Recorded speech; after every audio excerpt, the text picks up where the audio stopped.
নিৰ্বাচনী যুদ্ধত অৱতীৰ্ণ হৈ বদৰুদ্দিন আজমলে চহৰ অঞ্চলৰ অশিক্ষিত মুছলমানসকলৰ নিজকে যেন প্ৰতিনিধি কৰিব বিচাৰিছে। আজমলে সেইসকলৰ মনৰ কথা যেন বাৰে বাৰে ক'ব বিচাৰিছে। কেতিয়াবা কয় যে মই এতিয়াও ডেকা হৈ আছোঁ, এতিয়া মই বিয়া পাতিব পাৰোঁ, যিটো কাম চহৰ অঞ্চলত সংঘটিত হৈ থাকে। আৰু এতিয়া আজমলে ক'ব বিচাৰিছে যে মই 7টা সন্তানৰ পিতৃ হ'ব পাৰিছোঁ, এয়া মোৰ শক্তিৰ পৰিচয়।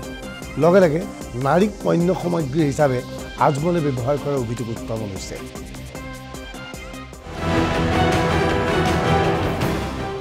সীমা চেৰাই গৈছে বদৰুদ্দিন আজমলে। নিৰ্বাচনী বতৰত বদৰুদ্দিন আজমলে এনে কেতবোৰ বক্তব্য আগবঢ়াইছে, যিবোৰ বক্তব্য শুনি সকলো হতবাক হৈ পৰিছে। সকলো আচৰিত হৈছে, অসমৰ এজন ৰাজনীতিবিদে এনেধৰণৰ বক্তব্য আগবঢ়ায়নে? বদৰুদ্দিন আজমলৰ বক্তব্যৰ পৰা ধাৰণা হয় বদৰুদ্দিন আজমলে অসমৰ ৰাজনীতি কৰা নাই।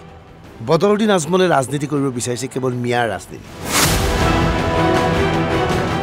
নকলে হ'ব, অসমৰ সভ্যতা সংস্কৃতিৰ পৰিপন্থী হৈছে বদৰুদ্দিন আজমলৰ নেতৃত্বাধীন দলটো। এতিয়া এই দলটোৰ লগত প্ৰতিযোগিতা চলিছে কংগ্ৰেছৰ।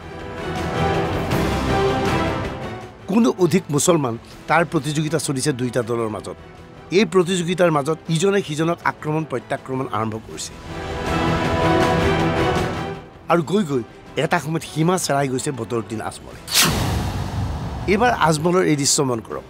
ধুবুৰীত এক ইফতাৰ অনুষ্ঠানত অংশগ্ৰহণ কৰিছে বদৰুদ্দিন আজমলে। আজমলে কান্দিছে, আল্লাহৰ ওচৰত দোৱা কৰিছে। দোৱা কৰাৰ প্ৰাক মুহূৰ্তত সমষ্টিবাসীৰ বাবে দুখ লাগিছে আজমলৰ। কান্দি কান্দি আল্লাহৰ ওচৰত দোৱা কৰিছে আজমলে।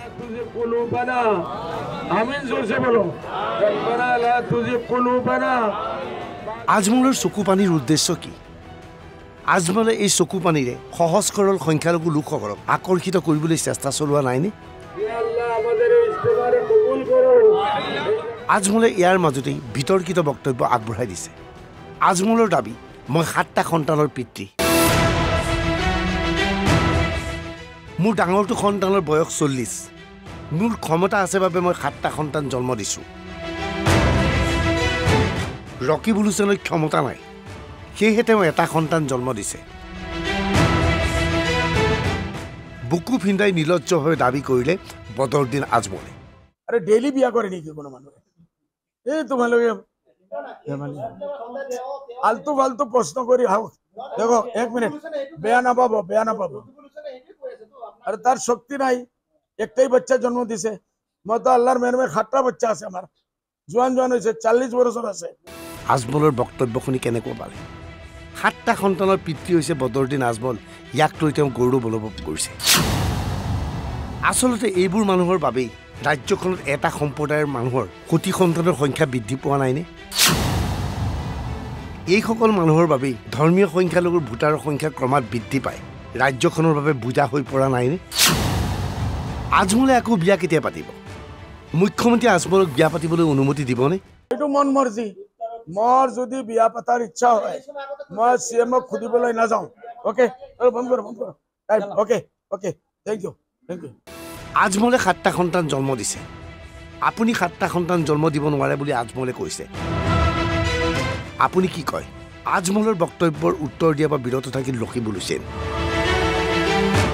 আজমলৰ বক্তব্যৰ উত্তৰ দিয়া নাই ৰকিবুল হুছেইনে। এনেবোৰ বক্তব্যৰ ওপৰত উত্তৰ দিবলৈ অস্বীকাৰ কৰিলে ৰকিবুল হুছেইনে। অৱশ্যে নিৰ্বাচনী সভাত ৰকিবুল হুছেইনে আক্ৰমণৰ লক্ষ্য হিচাপে বাছি ল'লে হিমন্ত বিশ্ব শৰ্মা। হিমন্ত বিশ্ব শৰ্মাক লাগে, মুখ্যমন্ত্ৰী থাকিলে আপোনালোকে ভাল পাব, এই মহিলাসকলে ভালকে শুব পাৰিব, আপোনালোকে বদৰুদ্দিন আজমলক ভোট দি দিয়ক।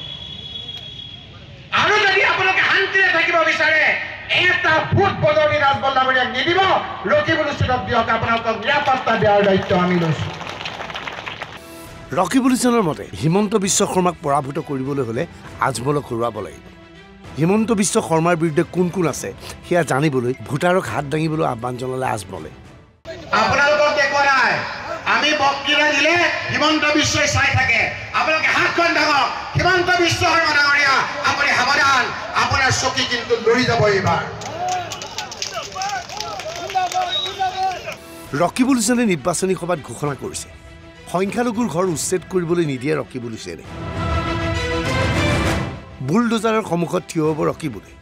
এইটো শুনিছো, একদম গড়ৰ নিচিনা সামনে খাড়া হৈ যাব আর হ্যাঁ বুলডোজার হয়েছিল নাকি এতিয়া যদি এটা বুলডোজার আরম্ভ হয় রকিবুল সামনে আহে কাপড় উপর সব খারাপ হয়ে যাব ওকে সালাম আলাইকুম আজমলে নাৰীক অপমান কৰিছে এতিয়া প্ৰশ্ন হৈছে হিমন্ত বিশ্বৰ নেতৃত্বাধীন চৰকাৰখনে এনে অশ্লীল মন্তব্য কৰা আজমলৰ বিৰুদ্ধে ব্যৱস্থা ল'বনে বদৰুদ্দিন আজমলে বিয়া পাতক নাপাতক কি মতলব আছে কিন্তু তেওঁলোকে মহিলাক পণ্য হিচাপে কৰিব নোৱাৰে তাৰ বিৰুদ্ধে নিশ্চয়কৈ ব্যৱস্থা লোৱা হ'ব বদৰুদ্দিন আজমলে কিবা ক'ব নক'ব মতলব নাই কিন্তু মহিলাক পণ্য হিচাপে সামগ্ৰী হিচাপে ব্যৱহাৰ কৰিব নোৱাৰিব আমাৰ চৰকাৰ সচেতন